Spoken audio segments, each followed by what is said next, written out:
Recording in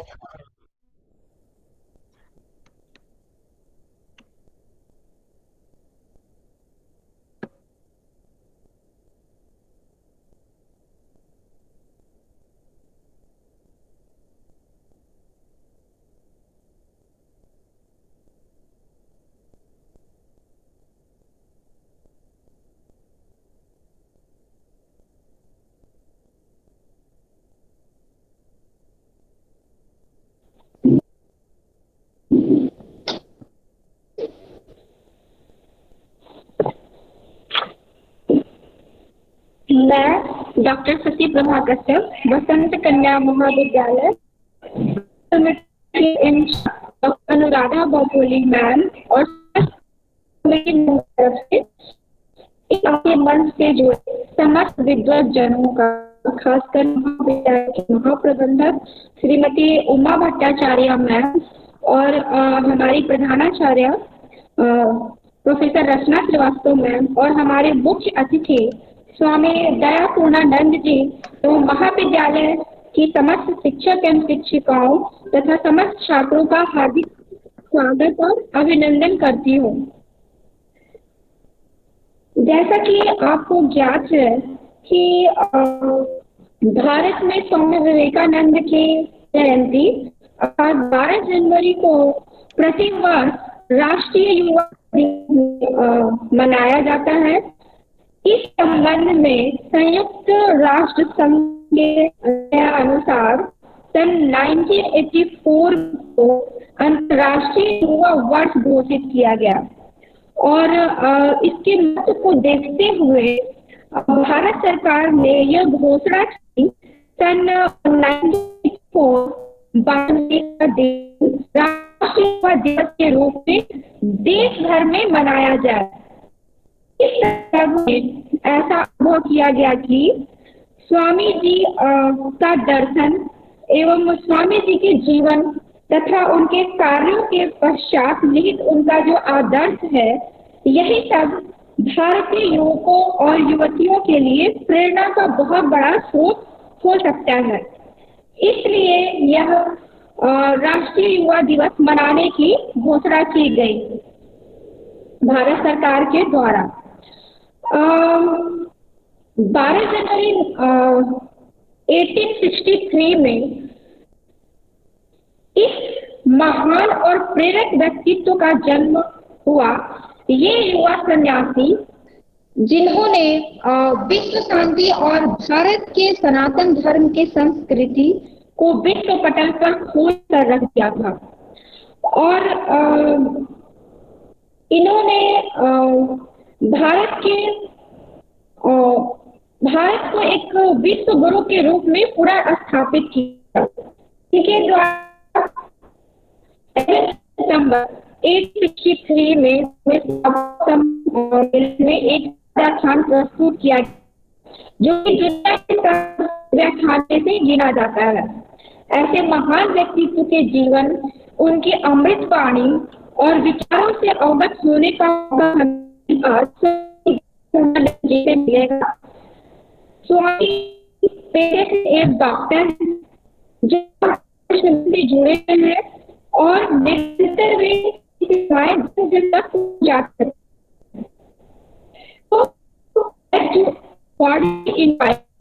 Swami Vivekananda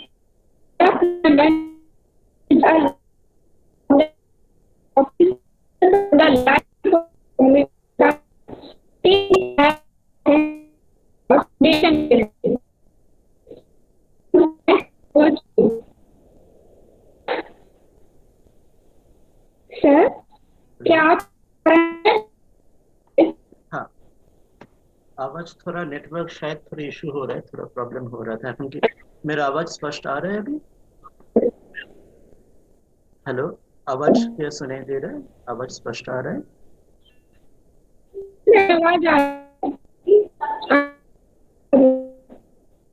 क्योंकि मैं जो आवाज सुन रहा हूँ उसमें थोड़ा आवाज थोड़ा कट के आ रहा है, सुनने में थोड़ा कठिनाई हो रहा है। तो मेरा जो आवाज क्या स्पष्ट सुनाई दे रहा है या ये भी परेशानी हो रही है? ठीक है, मैंने मैसेज किया, ये इससे क्लियर है। तब क्या मैं अभी कुछ बोलना मैं शुरू करूँ अभी? ठीक ठीक ठीक, थैंक यू, धन्यवाद धन्यवाद। दो तीन मैसेज आए हैं तो मेरे तरफ से आवाज तो मैं अभी तो सुन पा रहा हूँ, आप लोग शायद जब सुन पा रहे हैं, मैं अभी शुरू करता हूँ। जैसे अभी बताया मैडम डॉक्टर शशि कश्यप जी और अनुराधा बाकुली जी ने जैसे बताया प्रणाम था। सर आपको। प्रणाम। सर आपको इंटरप्ट करने के लिए I am so sorry, but sir आपकी आवाज इज क्लियरली ऑडिबल। हाँ और यूथ डे कमेटी की इंचार्ज के रूप में मैं आपका बहुत बहुत स्वागत और अभिनंदन ओके करती हूँ सर, कि आप बच्चों को अपने विचारों से अवगत कराएं। So sir, without taking much time, I heartly welcome to you sir. Thank you, धन्यवाद। आज हम लोग जिस विषय में अभी मैडम अनुराधा बाकुली जी ने और डॉक्टर शशि कश्यप जी ने उन्होंने जैसे बताए थे, तो राष्ट्रीय युवा दिवस आधार पर जो स्वामी विवेकानंद का जन्मदिन अंग्रेजी कैलेंडर के माफिक अर्थात इंग्लिश कैलेंडर के 12 जनवरी इस अनुसार के माफिक इस दिन के अनुसार में आज हम लोग जो मना रहे हैं, इसके लिए स्वामी जी का जीवन और वाणी की चर्चा और साथ में हम लोग को जो बताया भी गया था एक स्वामी जी का जो नेशन बिल्डिंग अर्थात राष्ट्र का निर्माण, हमारे जाति का निर्माण, हमारे देश का निर्माण, इस विषय ऊपर भी चर्चा करें। तो अब सबसे बहुत आभार है जो वसंत कन्या महाविद्यालय, जो रामकृष्ण मिशन अस्पताल, जिसको आप लोग सब कॉमनली शायद कोरिया अस्पताल नाम से जानते हैं, गुरु बक्सा पे, उसके पीछे थियोजफिकल सोसाइटी में जहाँ पे आप लोग का संस्था कॉलेज है। तो यहाँ पे जो कॉलेज में जैसे ग्रेजुएट, पोस्ट ग्रेजुएट और पीजी आपका पीएचडी स्कॉलर्स भी हैं। तो उनमें से हम लोग जो विषय आज चुने हैं, जो जिस दिन में हम लोग मना रहे हैं, या युवा दिवस, एक तो है एक स्वामी विवेकानंद, एक साधु, एक सन्यासी, एक मॉन्क के विषय में हम लोग जानना है, सुनना है, उनके ऊपर चर्चा करना है। पर उसकी चर्चा हम लोग किस दिन कर रहे हैं, किसके ऊपर कौन मिलकर कर रहे हैं? युवा लोग मिलकर कर रहे हैं। युवा पीढ़ी जो यूथ है, दिस इज ये तो वुमेन्स कॉलेज, तो यहाँ पे सभी युवती लड़कियां हैं, तो सब लोग जो युवा पीढ़ी हम लोग चर्चा कर रहे हैं स्वामी विवेकानंद के एक सन्यास के ऊपर में युवा पीढ़ी सोच रहे हैं। थोड़ा सा जैसा शुरू में लगता है, जब सन्यासी तो है उनको संसार के बाहर, जगत के बाहर उनका स्थान होता है, उनका स्थान होता है मोक्ष के मार्ग पर ईश्वर के लिए। और युवा कौन होते हैं? युवा होता है जो जिंदगी का जीवन का शुरुआत करने जा रहे हैं, पुरुष या स्त्री जो भी हो, उनके आगे आशा का है, सामने अपने इस जीवन में, इस देश में जो भी कुछ नया करने के उद्यम लेके आ रहे। ये दोनों लग रहे, दोनों दूसरे पास में, दोनों पोल में, एक नॉर्थ पोल होगा तो दूसरे साउथ पोल में होंगे, एक सन्यासी का स्थान और एक युवा का स्थान। पर कैसे ये दोनों पोल, दोनों बिंदु एक ही जगह जुड़ गए हैं? युवा दिवस कैसे?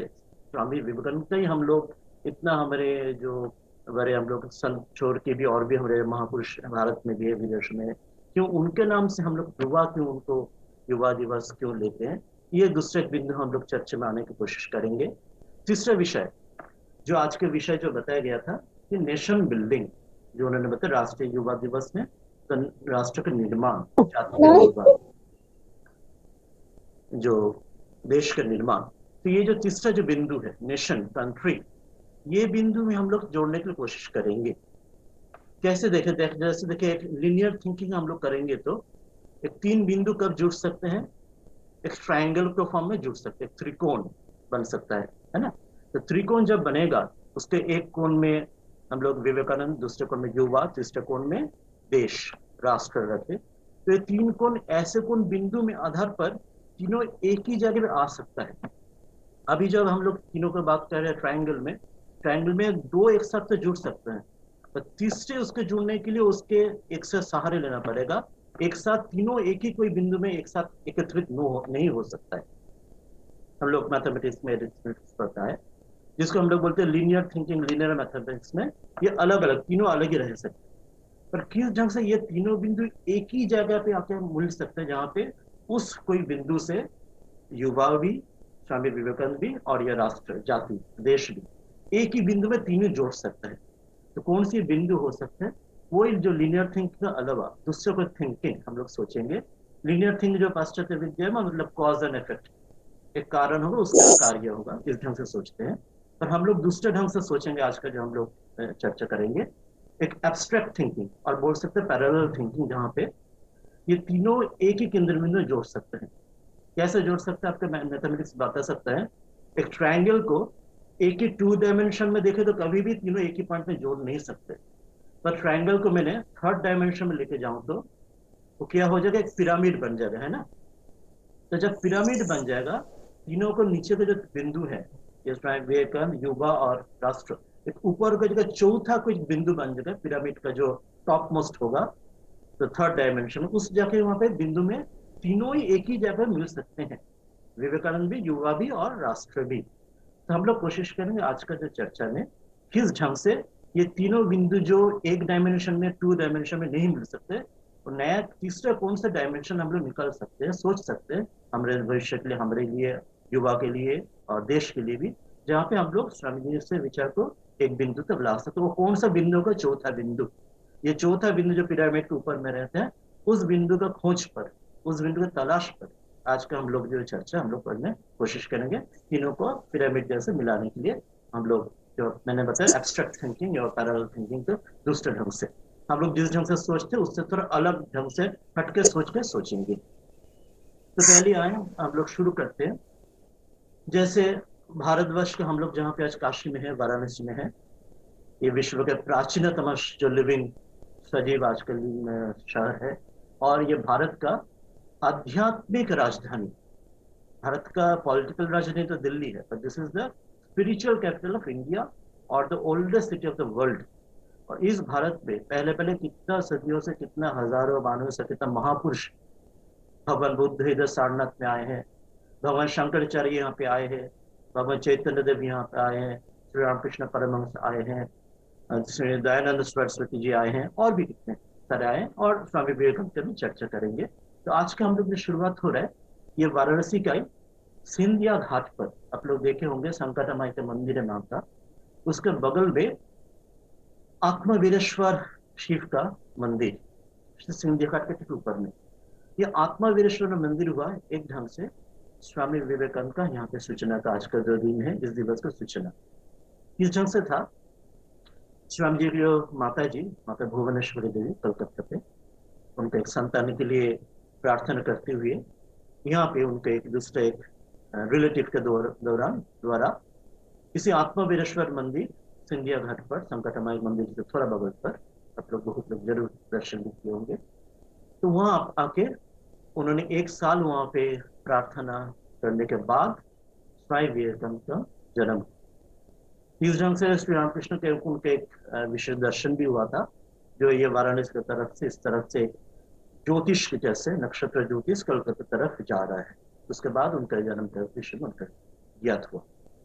ये आत्मवीरेश्वर उस रूप से उनको जो सूचना का विषय में स्वामी जी का ये जो 12 जनवरी था, ये था 1863 में मकर संक्रांति, जो इस बार हम लोगों के लिए 14 जनवरी था, 15 जनवरी भी हम लोग को छुट्टी का दिन था।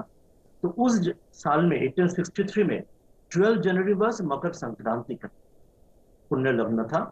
उस दिन था, सोमवार भी था, मंडे भी था, शिव जी का पुण्य, हम विश्वनाथ धाम पे हैं, शिव जी का पुण्य वार भी उस साल में हुआ था, सोमवार मकर संक्रांति 12 जनवरी 1863। उस दिन ब्रह्ममुहूर्त में सुबह, जिस टाइम मतलब विश्व दर्शन या उनका मंगल आरती होता है, उसके बाद उस समय में स्वामी विवेकानंद कलकत्ता में वहां पे भूमिष्ठ हुए।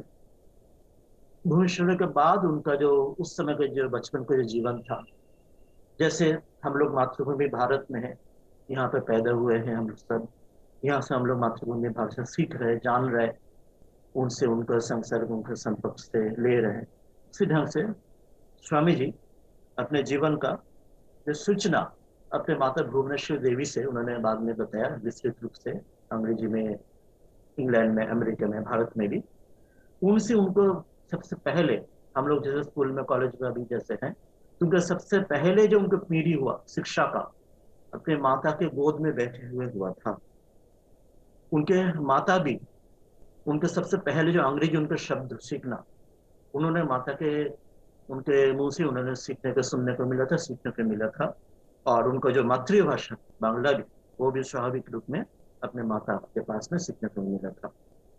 स्वामी जी का अंग्रेजी अपने उनका जो वाणी रचना मूल में देखे होंगे, जो उस जमाने में भी, और जो अंग्रेज लोगों के साथ उस विदेशों में जब उन्हें भाषण दे रहे, तो कोई अंग्रेजी से कम भी तो नहीं है, पर कोई अंग्रेज और विदेशी से कई गुना ज्यादा उनका अंग्रेजी में उनका बेहतर ढंग से उनका उनका रोल और उनका क्षमता इसमें था। तो उसके बावजूद, ये अंग्रेजी और अपना बांग्ला भाषा के बावजूद भी, भारत का जो संस्कृति की जो धराधार, जो हमारे जो सभ्यता, हमारे समाज का जो मूल इतिहास, रामायण महाभारत, ये भी उनसे सीखा था, उनसे ही उनके सूचना मिली थी। हमारे जो परम पूज्य हमारे श्री रामचंद्र जी का, श्री कृष्ण का हमारा अवतार के उनका विषय भी, उनसे उनको जानने की सूचना मिली।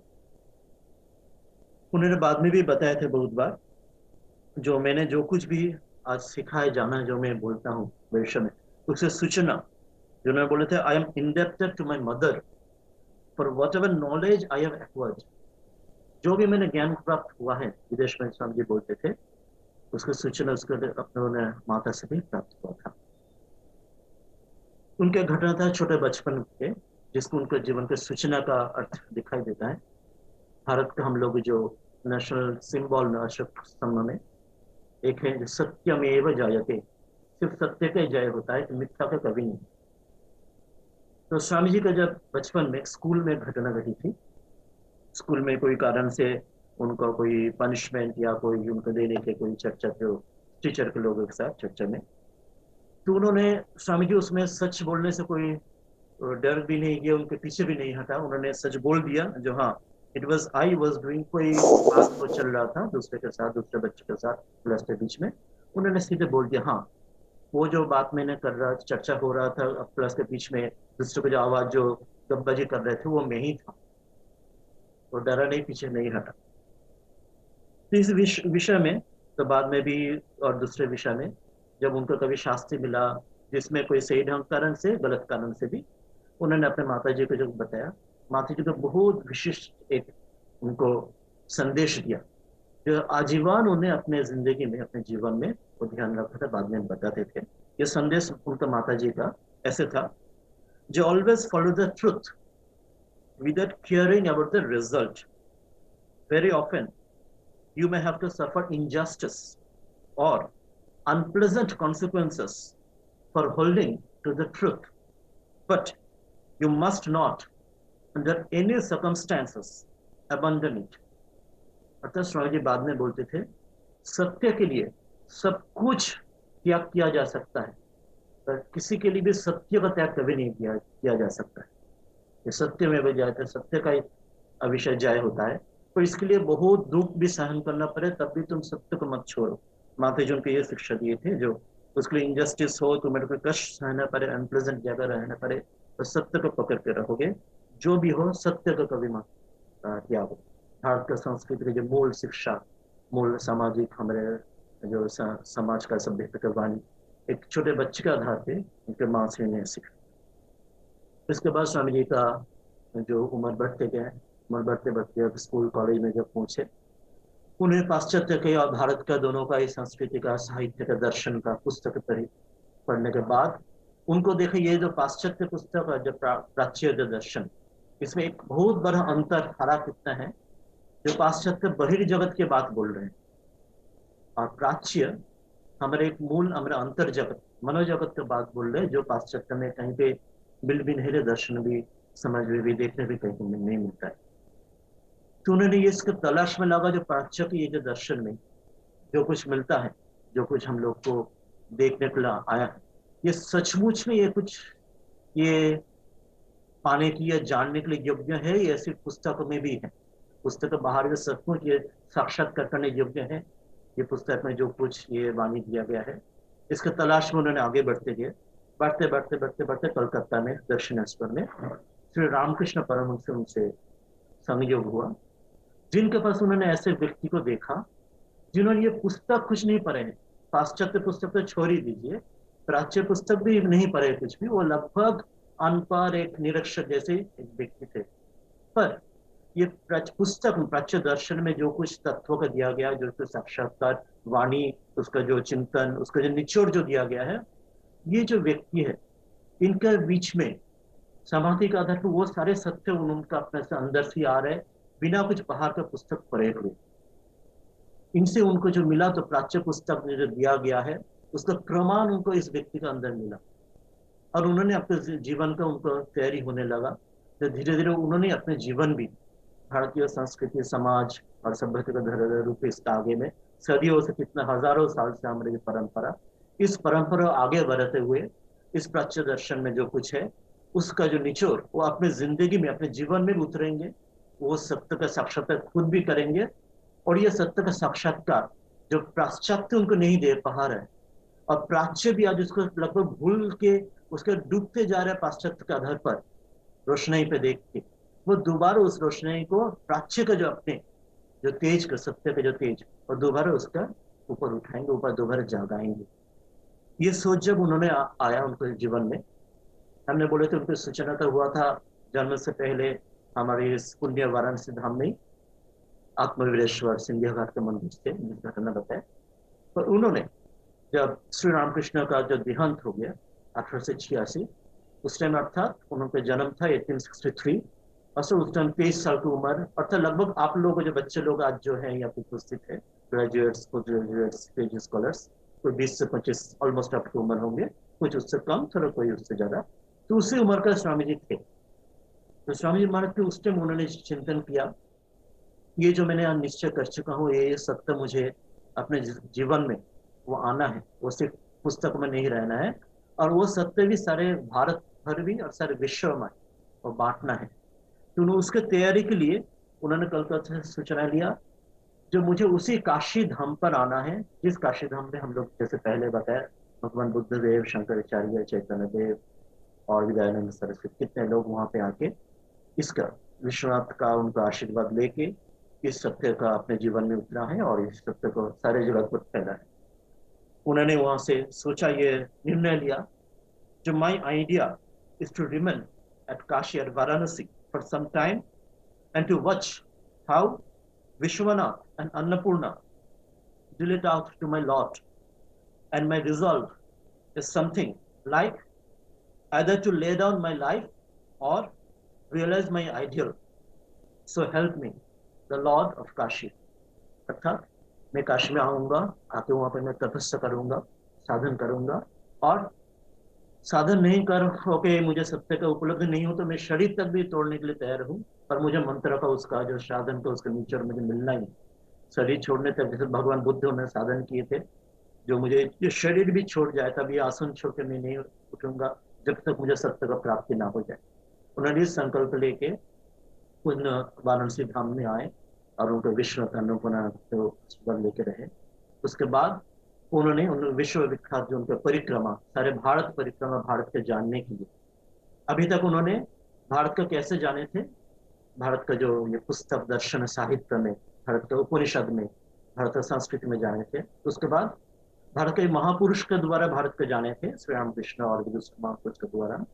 अभी उनको भारत के जानना था, अपने भारत भूमि, अपने मातृभूमि, उसको जो ये भगवान का जो विराट रूप, ये सारे भारत, हिमालय से कन्याकुमारी तक, खुद अपने पैर में वहां से हिमालय तक कन्याकुमारी तक जाना है, देखना है भारत पहले किस गर्भ में भूमि में थे, आज भारत अर्थात ब्रिटिश समय में, उस समय में भारत किस ढंग से वो जो पहले गरिमा लिप्त था वो अभी किस ढंग से काली में लिप्त हो चुका है, और कैसे भारत पुनर्वार पूर्व जैसे पहले जैसे गरिमा प्राप्त हो, और पहले जैसे नहीं, उससे भी ज्यादा कभी जैसे नहीं हुआ, विश्व के श्रेष्ठ सभ्यता रूप से आगे आगे कैसे हो सके, उसके उत्तर, इसके निदान उनके ढूंढ के निकलना। सारे भारत का दर्शन उन्होंने परिक्रमा किया, नाना घटनाएं अपने उनके जीवन में पड़े होंगे, रविंद्र जी के जीवन में। फिर उन्होंने पूछा भारत के दक्षिण धाम में भी, वहां पे पूज्य, वहां पे शिव धाम में, रामेश्वर धाम में, जहाँ पे श्री रामचंद्र जी ने भी, जहाँ पे उन्होंने सारे विश्व जाने के लिए, विश्व का सारे जैसे विश्व दिग्विजय एक रूप से त्रेता युग में वहां पे लंका जाके उन्होंने रावण का वध करते हुए फिर वहां पे वापस आ गए उसी धाम पर, अर्थात उन्होंने सूचना वहां से की, फिर वहां पे वापस वहां पे आए, फिर वहां पे रामेश्वर महादेव जैसे हमने वे विश्वनाथ धाम अभी है ज्योतिर्लिंग प्रतिष्ठित किया, उस स्वामी जी महादेव महाराज जी वहां पे पहुंचे इस रामेश्वर में। पहुंचने के बाद रामेश्वर को उनका प्रणाम करके उनका जीवन के उद्देश्य सफलता के लिए प्रणाम किए। उन्होंने कहाँ पहुंचा? कन्याकुमारी में। इस स्थान पे आप लोग ने किसी ने दर्शन में किए भी होंगे या गूगल में देखेंगे, या ईश्वर की इच्छा को तो भविष्य में कभी दर्शन करेंगे। कन्याकुमारी में माँ का मंदिर, जहाँ पे माँ पार्वती हमारे अन्नपूर्णा उनका एक कोई रूप में एक समय में उन्होंने कन्या के रूप में शिव जी को, जैसे आज उन्होंने यहाँ पे शिव पार्वती रूप से उनको पाने के लिए, शिव जी को अपने पाने के लिए उन्होंने तपस्या किए थे, उनको एक कोई उनका अवतार एक रूप से। तो वहां पे कन्याकुमारी पहुंचे। पहुंचने के बाद उसी जो शिलाखंड के ऊपर जाना जाता है, जब मान कन्याकुमारी में वहां पे तपस्या किए थे, जो मूल भूखंड से अंदर में समुद्र के अंदर वहां पे स्वामी जी महाराज थे। 1892 का अंत में दिसंबर महीने के ठंडे में तैर के जाने के बाद उसी शिलाखंड के ऊपर बैठे, और ये पहली बार शायद विश्व के इतिहास में सन्यासी ध्यान करके बैठे, समाधि के लिए बैठे। किस लिए? न सिर्फ अपने मोक्ष के लिए, अपने के लिए ही नहीं, दूसरे के लिए, भारत के लिए, भारतवासी के लिए, सारे विश्ववासी के लिए। ये सत्य जो सत्य, जैसे भगवान बुद्ध भी जैसे उन्होंने अपने जीवन में किए थे, श्री रामकृष्ण और भी महापुरुष अवतार किए थे, वह सत्य सिर्फ अपने को जानना नहीं है, सबके लिए बांट देना है। उस बांटने के योग्य के लिए, उस बांटने के लिए साधन जानने के लिए उन्होंने साधन में बैठा उस कन्याकुमारी में। उस दिन में स्वामी जी बन गए, उन्होंने अपने भाषा में द कॉन्डेंस्ड इंडिया, अर्थात एक घनीभूत भारतवर्ष। उस समय से भारतवर्ष का एक पर्यायवाची नाम, पर्यायवाची शब्द हो गया विवेकानंद। भारतवर्ष को सिनोनिम बोलेंगे तो वो सिनोनिम होगा विवेकानंद। इसमें रविंद्रनाथ टैगोर, रविंद्रनाथ ठाकुर बोले थे बाद में, if you want to know India study Vivekananda. तुम भारत को जानना चाहो तो विवेकानंद को पढ़ो, विवेकानंद को जानो। तो भारत के दूसरे नाम उस दिन बन गए विवेकानंद, विवेकानंद कॉन्डेंस्ड इंडिया। तो उन्होंने उनके निदान ढूंढ के निकाले, किस लिए हमारे भारत भूमि इतना पराभूत है, किस लिए है, ये क्या विशेषत्व है, किस लिए हम लोग दोबारा उसको पहले से भी ज्यादा उसके ऊपर उठाएंगे, क्या उसका उपाय है। उन्होंने उसका पथ निकाले, और जो पथ निकाले वो पथ में दो तीन उन्होंने कारण ढूंढे, किस लिए हम लोग इतना उच्च सपथ होते बावजूद भी हम लोग क्यों हम लोग नीचे आ गए थे, और क्या कारण थे दोबारा उस भूल हम लोग फिर ना करें, दोबारा उससे भी आगे हम लोग उठे, क्या कारण था। वो जो पथ वो वार्ता उन्होंने ढूंढ के निकाला उस दिन को समाधि ध्यान से। तो बातें ऐसे तो उन्होंने देखा, जो वेदांत हम लोग जो वाणी, जो सनातन धर्म, ईश धर्म, सनातन, इसके वाणी बोला जाता है, तो पहले अपने बीच में अंदर ही ढूंढ के निकालो कारण। कारण ये था, सबसे पहले कारण था हमारे उपनिषद ऋषियों को जो वाणी हम लोग को मिला है, इतना उच्च वाणी जो सारे विश्व में कहीं भी है नहीं, हम लोग उसको जो वार्ता धारणा जो हम लोग हो गए थे भविष्य में, आप हम सब लोग गृहस्थ हो सन्यासी हो, हम लोग उसका लायक ना बन सके। इतना ऊंचा हम लोग को जो आइडियल्स था, आदर्श था, पर हम लोग नीचे गिर गए सभी लोग। तो सन्यासी, गृहस्थ, सभी ब्राह्मण, क्षत्रिय, सभी लोग हम लोग नीचे गिरे। हम लोग उसको उतना ऊपर में अपने को उठाने की कोशिश नहीं की। हम लोग छोटे छोटे चीज से, छोटे छोटे नीच कोई हीन चीज लेके पकड़ के उस पर बैठ गए, उतना ऊंचा तत्व नहीं गए। सबसे पहले कारण ये था। उसका दूसरा कारण था, क्यों हुआ था, हम लोग अतीत को भूल गए थे। हम लोग ये जो रामायण महाभारत, हमारे वेद वेदांत उपनिषद गीता, जो अतीत में कितने ऊंचाई हम लोग थे, वो छोड़ के हम लोग एक छोटा, एक नैरो दृष्टिकोण, एक संकीर्ण दृष्टिकोण लेकर बैठ गए। हम लोग इसके बाहर नहीं जाएंगे, जात पात, ये हम लोग स्पर्श के इसको नहीं छुएंगे, इसको मत छुओ, उसको मत छुओ, ये करके हम लोग जो सब कुछ धर्म, हमारे सभ्यता एक जैसे एक छोटे की चीज में एकदम डूबते गए। जैसे जैसे हाउस फ्लाई होता है, एक जो ये होता है आपको, जो बटरफ्लाई जैसा ये होता है, या दूसरा जो सबको जो सिर्फ मधुमक्षिका का जो होता है, तो मधुमक्षिका होता है सिर्फ मधु फूल से मधु भी लेते हैं, पर एक हाउस फ्लाई कहाँ होगा, वो मधु भी लेंगे, पर वो एकदम विष्ठा में भी, एकदम कीड़े में भी वहां पे भी जाके वहां पे खाना खाने जाएंगे। तो इस ढंग से हम लोग इतना नीचे गिर गए थे, और हम उसके गिरने के कारण से क्या होगा, हम लोग दूसरे ऊपर, हमसे भी जो नीचे उनके ऊपर पैर में लाके उनको ऊपर दबाने शुरू किए, सबके दूसरों को पदोन्नत करने शुरू कर दिए थे। सारे भारतवासियों को उनके ऊपर हम लोग जो और भी दबा के उनको और छोटा करने की कोशिश की थी, एक भेदभाव शुरू कर दिए थे।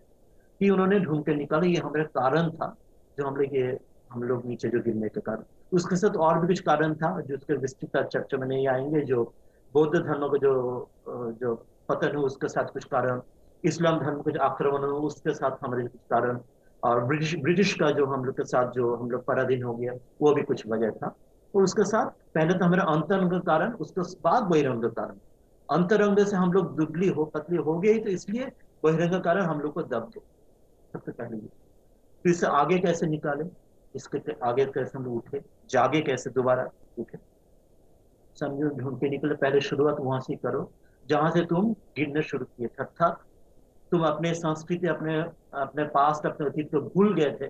भूल के तुमने उसके संस्कृति को उठने के पश्चात, उठने के बजाय तुम नीचे गिरने शुरू किए। तुम दोबारा वो शिक्षा लेके आओ। तुम्हारे सनातन में जो शिक्षा, तुम्हारे वेद उपनिषद का शिक्षा, गीता का शिक्षा, रामायण महाभारत हमारे अवतार वाली शिक्षा, वो दोबारा तुम्हारे अपने घर के अंदर लेके आओ।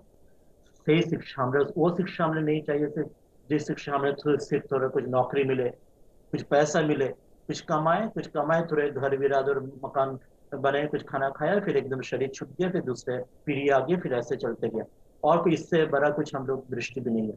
इस ऐसा शिक्षा नहीं चाहिए। शिक्षा चाहिए जिसमें मानुष जाग जाए।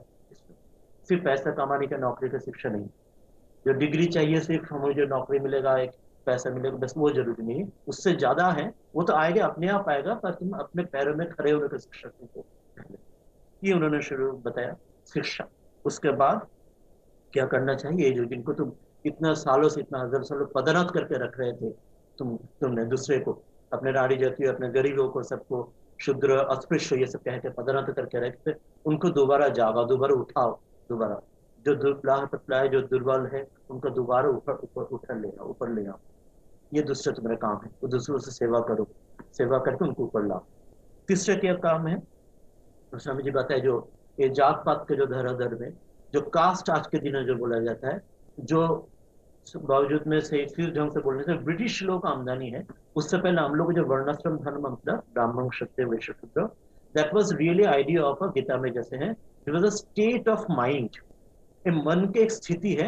मन की स्थिति में सबसे उच्च जब स्थिति मन होंगे, ब्राह्मणत्व, ब्राह्मण ये क्षत्रिय नहीं है, ब्राह्मणत्व मतलब क्वालिटी ऑफ ब्राह्मण, अर्थात गीता में जो दैव और आसुरी संपद है, अभय सत्य संसिद्धि, ऐसे जो very noble quality of mind, that उस माइंड जब रहेगा तब ब्राह्मणत्व होंगे। नॉट दिस बाहर का ब्राह्मण और बाहर का क्षत्रिय जिसमें पदवी या सरनेम, जात नाम, वो बात नहीं है। बाद में हमारे जो पतन होते लगा तब हम लोग जीविका आधार पर ये ब्राह्मण, क्षत्रिय, वैश्य जोड़ लिए, और भी बाद में वंशगत जोड़ लिया, हेरिडिटरी जेनेटिक रूप से हमने जोड़ लिए, जो इसका बेटे वही हो जाएंगे। पर शुरू में यह भाव नहीं था। स्वामी जी बोले वो जो पूर्वज भाव, जो तुम्हारे quality of state of mind शिक्षा के साथ, जो जिस स्टेट में अपने तुम उठोगे तब वो ब्राह्मण, जो जिस स्टेट में रहेंगे वो क्षत्रिय उस स्टेट में होंगे। तो ये तुम्हें नीचे से ऊपर ले जाना है, कभी ऊपर से नीचे दबाना नहीं, नीचे से ऊपर, क्षत्रिय से सबको ब्राह्मण ले जाना है। सत्य युग में सिर्फ ब्राह्मण ही था, ब्राह्मण मतलब ब्राह्मणत्व, that quality of state of mind. मनुष्य इतना ऊंचा थे उनके मन में, तभी उनका नीचे ढंग से नहीं थे, इसलिए सभ्यता इतना ऊंचाई में था। तो तुम्हें सभी लोग को जो आज के लिए नीचे दबा के रखते हो, उनको उस तरफ ब्रह्मनत्व, उस क्वालिटी स्टेट ऑफ माइंड की तरफ ले जाओ। बाहर के पदवी, बाहर का जात पात, बाहर का कास्ट, ये सब नहीं, तो सबको समत्व की तरफ लेके जाओ। ये दूसरा हुआ। तीसरा क्या हुआ उसके बाद, जो अंतिम में उन्होंने क्या बताया किस ढंग से हम करना चाहिए। हमारी जो संस्कृति, भारत के हजारों साल, सदियों से, कितना हजारों साल हम लोग को, खुद हम लोग को पता नहीं, आज ही हम लोग उसका ऊपर हम लोग रिसर्च होते जा रहा है। तो वो संस्कृति दोबारा लेके आओ। किस ढंग से तुम ला सकते हो, लाने के एक ही उपाय है, वो जो विद्या और संस्कृति तुम दूसरे को दिया करो। विद्या जब दान किया जाता है तभी वो बढ़ता है। और विद्या अपने के बीच में समेट के तुम पकड़ के रखते हो, दूसरे को नहीं देंगे, फिर हमारे पास रहेंगे, वो बढ़ता तो नहीं है, वो रहते भी नहीं, वो घटता है और धीरे धीरे सूख जाता है। जैसे पानी का जो स्रोत, जहाँ से पानी आएगा, पानी बहेगा, तभी पानी सजीव सतेज रहेगा, नहीं तो स्टैग्नेंट हो जाएगा वो पानी, वो खराब हो जाएगा, वो सड़ जाएगा। इस ढंग से तुम्हें कुछ देना है सारे विश्व के लिए। जैसे कलियुग के बोल रहे हैं, दान एकमात्र धर्म है। जो सबसे नीचे अन्नदान, रिलीफ, अर्थात गरीबों के लिए तुम्हें सेवा करना, उसके ऊपर प्राण दान, जिसको प्राण दान अर्थात अस्पताल ये सब कुछ है, उसके ऊपर है ज्ञान दान, ये जो हम स्कूल कॉलेज जैसे हम शुरू करवा, उसको सबसे ऊपर में है आध्यात्मिक विद्या दान। ये है भारत का जो मूल जो वाणी, वो सिर्फ भारत में भी सारे भारतवासी के नहीं है, सारे विश्ववासी को दान तुम दिया करोगे, तब उसके दान के आधार पे तुम भी जागोगे, वो भी जागेंगे, तुम हमारे सभ्यता फिर ऊपर उठेंगे। क्यों ये बात कह रहे हैं कि क्यों आध्यात्मिक विद्या, जो आध्यात्मिक ज्ञान दान स्पिरिचुअलिटी क्यों इसके सबसे ऊपर में है। समझिए बोले, हमारे भारत का जब इतिहास पढ़ेंगे तो जो इतिहास हम लोग भूल गए थे, देखेंगे जब भी भारत कभी जब नीचे आ जा रहा है, जैसे हम लोग ग्रीक सभ्यता, रोमन सभ्यता, इजिप्शियन सभ्यता, मेसोपोटामियन सभ्यता नीचे आ गया तो खत्म हो गया, अभी कहाँ पे है, कुछ है नहीं, किताब में पढ़ रहे हैं। आज कहाँ पे वो रोमन सभ्यता, कहाँ पे वो पुराना ग्रीक, अलेक्जेंडर, मेसोपोटामिया, इजिप्ट, कुछ भी नहीं है। पर भारत का सभ्यता उससे भी प्राचीन, पर आज भी सतेज सतेज सजीव क्यों है? इसलिए है, जब भी भारत कोई कारण से नीचे आने के जा रहे, कोई नौबत आ रहा है कोई कारण से, दोबारा कोई ना कोई आके भारत के ऊपर उठा जा रहा है। सबसे पहले ये रिफॉर्म मूवमेंट किसने किया था? हमारे जो उपनिषद ऋषियों ने उन्होंने किया था, जो आध्यात्मिक विद्या का जो दान, उन्होंने सबसे पहले उपनिषद में, वेदों में। उसके बाद किसने किया? भगवान श्री कृष्ण के आने आते आकर किया। उन्होंने गीता हम लोग को दिए। गीता देने के बावजूद साथ हम लोग को जो जो भूलेगी हम लोग जो सनातन संस्कृति सभ्यता, दोबारा हम लोग जगा दी। उसके बाद आया भगवान बुद्ध ने, उन्होंने भी हमारा जो सनातन संस्कृति को दोबारा हम लोग जो जो आध्यात्मिक हमारे मूल है, ये दोबारा याद दिला दिया। फिर कौन आए? भगवान शंकराचार्य ने आए। भगवान शंकराचार्य आके उन्होंने दोबारा हमारे सब कुछ, हम अद्वैत वेदांत, उन्होंने दोबारा हम लोग को उठा दिया। फिर हमारे मध्य युग में इस्लाम शासन के बीच में चैतन्य देव, गुरु नानक ने, कबीर ने, हमारे काशी में भी कबीर देव, रविदास, रविदास और भी कितने सारे महापुरुष संत ने आए, आकर उन्होंने हमको फिर ये दोबारा हमको जागा। फिर आखिरी बार छठवा में, अभी के समय में, जैसे श्री रामकृष्ण, स्वामी विवेकानंद, राममोहन राय, केशव चंद्र सेन, विद्यासागर, दयानंद सरस्वती, इतने लोग आके दोबारा हम लोग को जागने की कोशिश। तो स्वामी जी बोल रहे भारत के जो मूल है, हर एक नेशन का एक कुछ मूल कुछ रहता है, उसका कुछ मूल अंश रहता है। हमारे भारत का जैसे मूल है ये आध्यात्मिकता। ये आध्यात्मिकता था, ये जो धर्म, पर धर्म मतलब ये धर्म नहीं जैसे अंग्रेजी जिसको हम रिलीजन समझते हैं, वो धर्म नहीं। आध्यात्मिक का अर्थ है जो हमारे जो मूल, एक एक संस्कृति का जो मूल जिसमें पकड़ के रखने से, धर्म शब्द का क्या अर्थ है? ये अंग्रेजी रिलीजन शब्द नहीं है, ये संस्कृत एक शब्द बोला जाता है, जिसमें इसका शब्द का अर्थ है दृढ़ धातु धारणा, अर्थात जो जिसको हम लोग पतन से हम लोग रक्षा करते हैं, ऊपर में उठाने की कोशिश करते हैं, ले जाते हैं। उस भाव स्वामी जी हम लोग को बोल रहे हैं, जो तुम लोग अपने जो मूल मूल को पकड़ कर रखोगे, तब तुम दोबारा ऊपर उठ पाओगे, दोबारा तुम जाग सकोगे। और यही हमारे मिशन है भारत का, जो तुम्हारे जागना है, दोबारा नेशन बिल्डिंग तुम्हें करना है, दोबारा देश का निर्माण करना है। जो हमारे आध्यात्मिक जो मूल विषय, उसको मूल को वजह रखने के साथ साथ तुम उस मूल को दूसरे को बांटोगे, एक दूसरे को बांटते जाओगे, अपने देश को उसको जागेंगे और सारे विश्व को उसको जगा पाओगे। ये उपाय है उसको जगाने। और उसका भविष्य कैसे आएगा, जो बताया गया, जो अभी ये 3 चीज हम लोग बोला, जो अन्नदान, प्राणदान, ज्ञानदान, विद्यादान, धीरे धीरे देश उठते जाएंगे। देश का तभी पतन नहीं होगा। किस ढंग से होता है? हम लोग एक उदाहरण, सिंबल लेंगे तो आप एक ट्री सोच लीजिए, पेड़ सोच लीजिए। एक पेड़ का क्या होता है? पेड़ का एक जड़ होता है, जो मूल होता है, रूट होता है, और उस रूट से नीचे से लाइफ सैप जो पानी नीचे से आता है, रस आता है, और ऊपर सूरज रहता है, सूरज से पेड़ से जो आगे क्लोरोफॉर्म बनता है। ये जो 3 का सहारे, एक उनका जड़ रहेगा, एक उनको जहां से नीचे से पानी आएगा, अब एक ऊपर से सूरज आए, सूरज का रोशनी आएगा। ये लेके पेड़ तभी सत्य छते बढ़ेंगे। स्वामी जी बोल रहे हम लोग हैं, हम लोग जो भारतवासी है, हम लोग आज के भारतवर्ष, ये युवा है जो आज के लिए है, जो हम लोग भारतवर्ष का निर्माण करेंगे, वो ही ये पेड़ सदृश है, ये रूट है, ये ट्री है। इसके रूट कौन है? ये भारतवर्ष की जो सभ्यता, ये सारा जो हजारों साल का जो सभ्यता है, यही है उसका रूट, उसका जड़, उसका जो मूल है। और उसका जो जो रस, उसका जल पानी कहाँ से आ रहा है? वही है जो संस्कृति भारत के हजारों साल से, जो उपनिषद, गीता की जो संस्कृति, रामायण महाभारत की संस्कृति, उसी संस्कृति उसको सतेज, उसको उसको जीता हुआ रख रहे। और वो सूरज का धारा रोशनी कौन है? वही इतना हजारों महापुरुष जो पहले से उपनिषद, इसके बाद इतना अवतार लोग आ रहे, आज से स्वामी विवेकानंद तक आज तक आए, जो महापुरुष लोग आके हम लोग दोबारा चेतावनी देके दोबारा याद दिला दे रहे हैं। सूर्यमुखी तभी ऊपर उठते हैं जब उसको सूरज देखता है, तो सूरज की तरफ उस तरफ नजर करते हैं। ये बात स्वामी जी बोल रहे हम लोग उस पेड़ को बढ़ने के लिए वो रूट से कभी अलग नहीं होना चाहिए।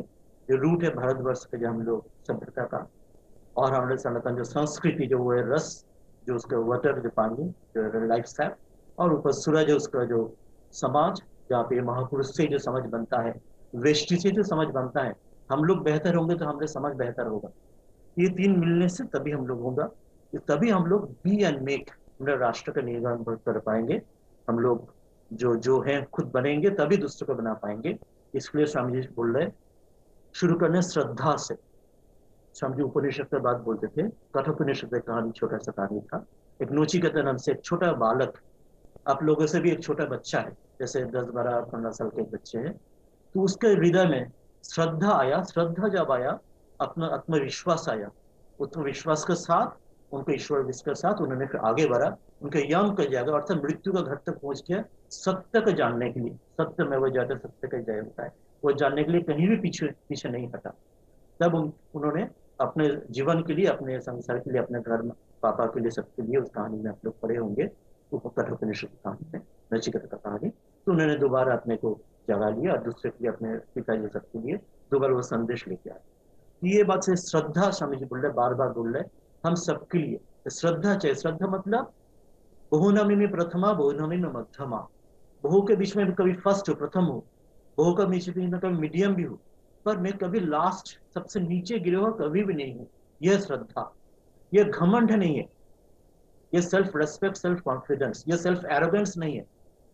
बहु के बीच में मैं प्रथम भी हूँ, मध्यम भी हूँ, मीडियम भी हूँ, पर कभी मैं सबसे नीचे लास्ट, सबसे गिरा हुआ कभी मैं नहीं हो सकता हूँ। उतना नीच में कभी नहीं, उतना हीन में कभी नहीं हूँ। यह श्रद्धा।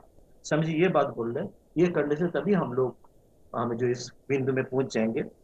वो बिंदु कौन सा है? अभी जो चौथा जो बिंदु में पिरामिड का बताया था, जो नीचे बिंदु हम लोग 2 डायमेंशन में, एक बिंदु में विवेकानंद, एक बिंदु अपने युवा लोग हम लोग है, तीसरे बिंदु में है हमारे राष्ट्र देश है।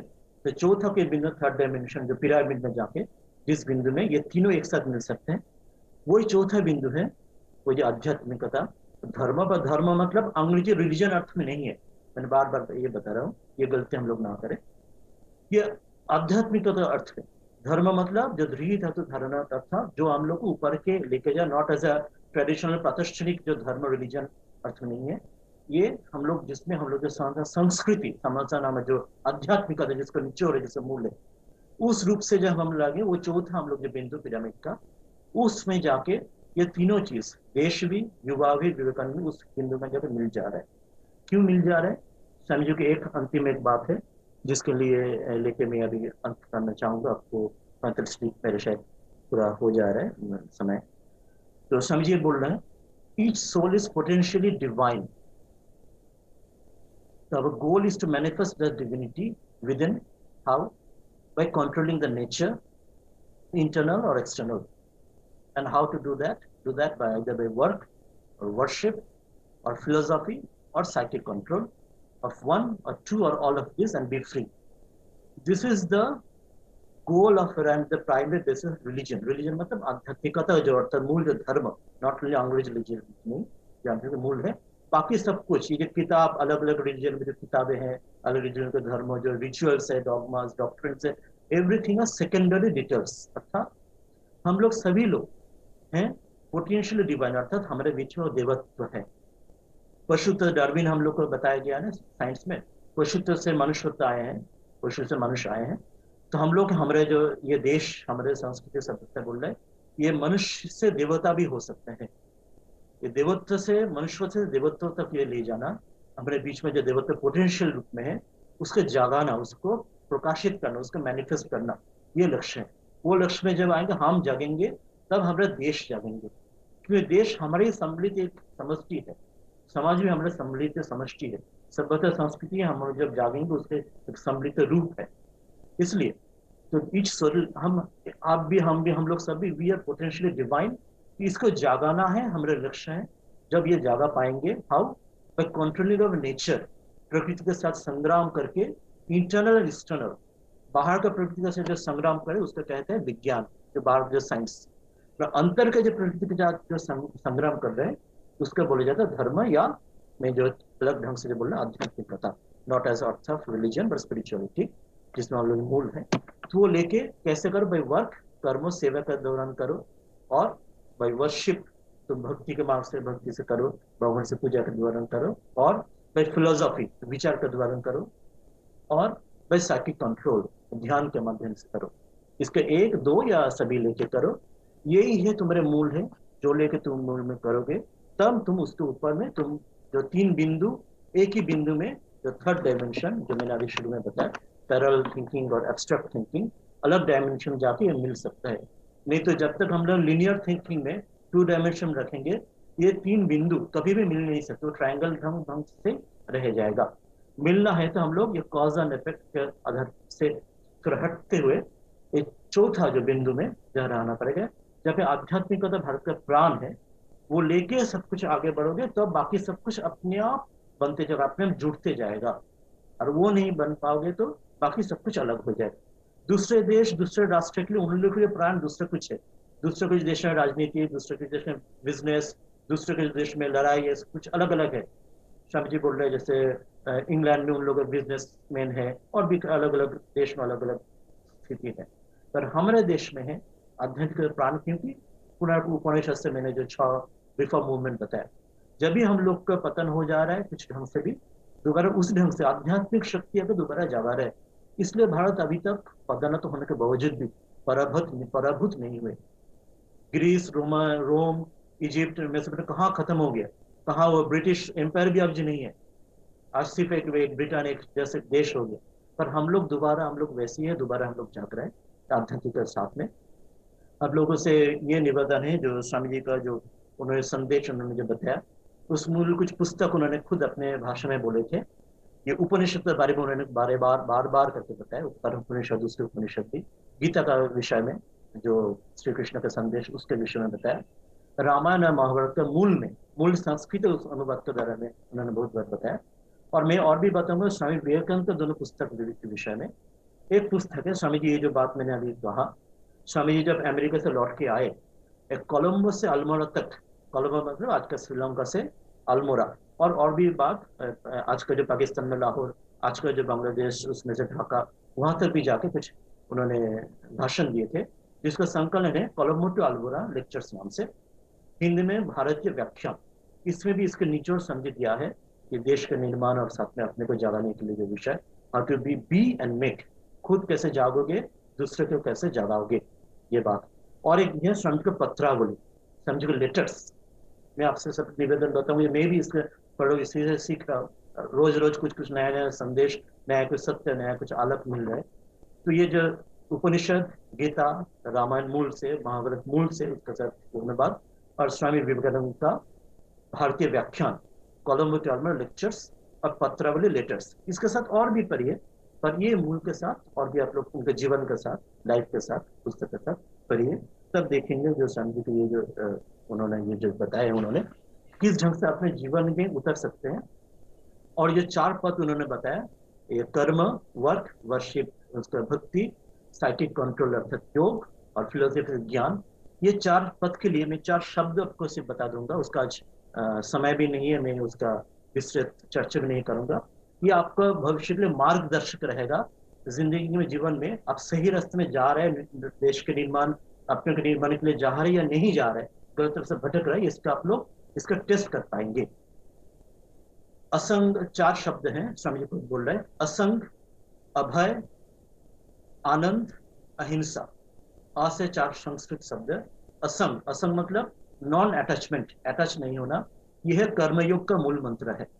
दूसरा है अभय, अभय मतलब फियरलेसनेस है, ज्ञान योग का मूल मंत्र है। आनंद अर्थात ब्लिस, हैप्पीनेस, यह है भक्ति योग का मूल मंत्र है। और अहिंसा, नॉन वायलेंस, यह है राजयोग का मूल मंत्र है। पर अहिंसा में ध्यान रखना है, स्वामी जी बोल रहे हैं, जो गृहस्थ के लिए प्रतिकार, सन्यासी के लिए अप्रतिकार। अहिंसा मतलब जो कहीं पे अप्रतिकार नहीं करना, यह बात नहीं है।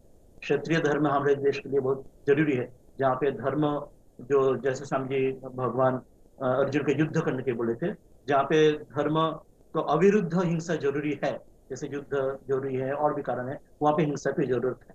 पर यह अहिंसा बोल रहे हैं जो सर्वोच्च आधार पर। ये 4 चीज याद रखेंगे तो असंग, नॉन अटैचमेंट कर्म योग, अभय ज्ञान योग, फियरलेसनेस, आनंद अर्थात हैप्पीनेस ब्लिस और भक्ति योग, और अहिंसा नॉन वायलेंस फॉर राजयोग। ये चार चीज आपको मार्ग के अंत डेस्टिनेशन भी है, ये आपका मार्ग रास्ता भी है। जीवन में जहां भी आप लक्ष्य में जाएंगे अपने को बड़े करने के लिए, दूसरे को देश को जगाने के लिए, जहां पे देखेंगे इसके विपरीत जा रहे हैं, अर्थात आप उसमें से अभय का जगह भय हो रहा है, या अहिंसा जाएगा सिर्फ हिंसा, हिंसा मतलब सिर्फ द्वेष, जहाँ पे मैंने तो पहले ही बताया था प्रतिकार करना है तो प्रतिकार जरूरी है, वहां पे धर्म अविरुद्ध जरूरी है। और आनंद के जगह पे जहाँ पे आपको दुख हो रहा है, या असंग के जगह पे संग आसक्ति हो रहा है, समझ लेंगे वहां पे आप मूल रास्ते से भटक चुके हैं, आप मार्ग के लक्ष्य की तरफ नहीं जा रहे हैं। जहाँ पे ये चार्ट ठीक रहेगा तो लक्ष्य भी वही है, मार्ग भी वही है। ये लेके मैं यहाँ पे अपने वाणी को विराम दूंगा, और इसका विस्तृत आप लोग स्वामी जी को वचन उनको वाणी और रचना में कंप्लीट वर्ष में पढ़ेंगे। ये जो चार चीज मैंने बताया उसमें विस्तृत उसका व्याख्या भी देखेंगे। उसमें से सिर्फ अभय के व्याख्या स्वामी खुद यहाँ पे काशी में देखे थे, उनका संगठित हुआ था, जो दुर्गा बारी संकट मोचन बीएचयू के बगल में, जो वीकेएम भी बीएचयू के अंश जैसे है। तो दुर्गा बारी के बगल में स्वामी जी जब पैदल एक दिन जा रहे थे, कुछ बंदर उनको पीछे भागने आ गए। आज भी काशी में कितने बंदर जैसे उधर भी इधर है। स्वामी जी भागने लगे, जब स्वामी जी भागने लगे थे तब अचानक एक दूसरे सन्यासी आके उनके बोले, सुनो भागो मत, रुक के दारो, उसके आगे बढ़ो, उसके तुम आगे बढ़ो तो वो भाग जाएंगे। स्वामी जी वही बात किए, जो खुद उनके सामने आके खड़े हो गए तो बंदर के सामने, तो बंदर खुद भागने लगे जो उनके पीछे पड़ गए थे। ये बात स्वामी जी जाती है। दुर्गाबाड़ी के बगल में ये घटना, जो दुर्गा कुंड है हमारे वाराणसी में, उसके बगल में ये घटना संघटित हुआ था। तब स्वामी जी को कोई पहचानते नहीं था, अमेरिका जाने से पहले का बात। ये बात स्वामी जी कहा था अमेरिका में, द फेस द ब्रूट्स, तो जब भी जिंदगी में कोई भी परेशानी हो तो उसका सामना करो, उसका भागो मत।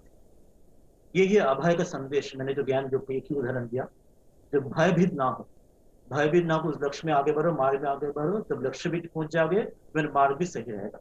और भयभीत होगे तो उल्टे पथ में आ जाओगे, सब कुछ में विपरीत रूप में आ जाओगे, ध्वंस के रूप में आ जाओगे, पतन में आ जाओगे। यही रूप है अभय ज्ञान, असंख्य कर्म, आनंद भक्ति और अहिंसा आगे योग। इस विषय में हम लोग आगे बढ़ेंगे तो अपने ध्यान हम मनन करेंगे तो भविष्य में तो हम लोग जरूर उसका मार्ग पर पहुंच पाएंगे।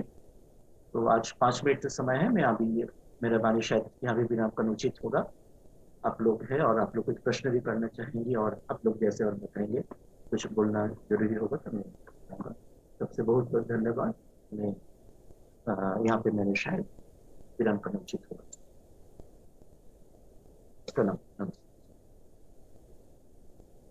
और मैं अगर आपका कोई प्रश्न हो तो आप स्वामी जी से पूछ सकते हैं बेटा।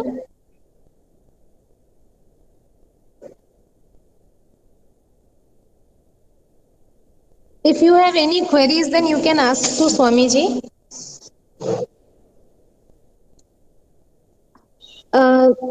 मैं समस्त युवा यूथ डे कमेटी की तरफ से हमारे मुख्य अतिथि स्वामी दया पूर्णानंद जी को हार्दिक धन्यवाद देना चाहती हूँ कि उन्होंने बहुत ही सरल और सहज शैली में हमें स्वामी विवेकानंद जी के जीवन वृत्तांत और उनके प्रेरणादायी व्यक्तित्व और विचारों से अवगत कराया कि किस तरह से उनकी शिक्षाएं न केवल राष्ट्र निर्माण में, चरित्र निर्माण में, बल्कि युवाओं के भविष्य निर्माण में और उनको भविष्य में दिशा निर्देशन के लिए आज भी उतनी ही उपयोगी हैं।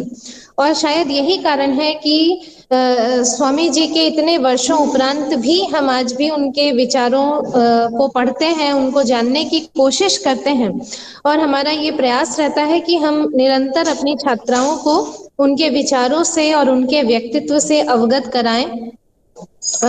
तो मुझे पूरी आशा है कि हमारी न केवल हमारी छात्राएं बल्कि हम सभी आपके विचारों से बहुत ज्यादा लाभान्वित हुए हैं। तो आज के इस कार्यक्रम के लिए सर मैं आपको बहुत धन्यवाद देती हूँ। साथ ही हमारी प्रधानाचार्य डॉक्टर रचना श्रीवास्तव मैम का, मेरी सभी वरिष्ठ और कनिष्ठ शिक्षक शिक्षिकाओं का और हमारी समस्त छात्राओं को भी बहुत धन्यवाद देना चाहूंगी कि उन्होंने बहुत धैर्य से और बहुत ही उत्साह के साथ इस पूरे कार्यक्रम के साथ वे जुड़ी रहीं। उन्होंने स्वामी जी के विचारों को सुना और आशा है कि वो इससे जरूर लाभान्वित हुई होंगी। तो पुनः आप सभी को बहुत बहुत धन्यवाद और इस आशा के साथ कि हम निकट भविष्य में भी स्वामी जी के सानिध्य को प्राप्त कर पाएंगे और हमारी छात्राएं उनके विचारों से लाभान्वित होंगी। बहुत धन्यवाद स्वामी जी आपका और आप धन्यवाद। सबका बहुत बहुत धन्यवाद। हाँ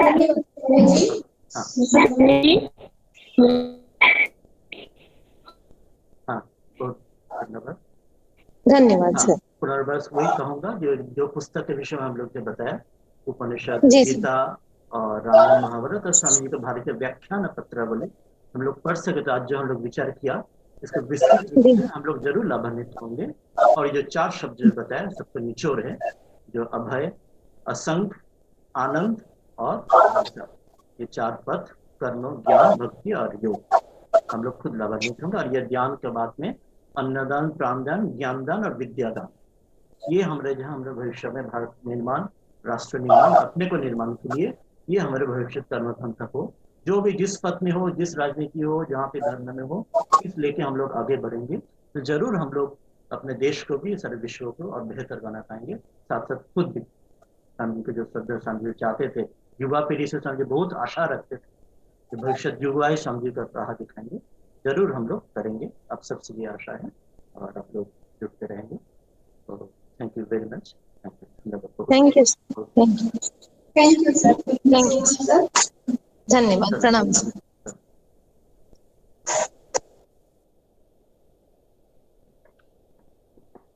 धन्यवाद सर।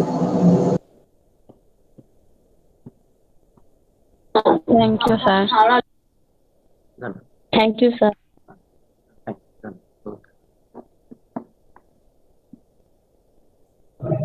Thank you sir.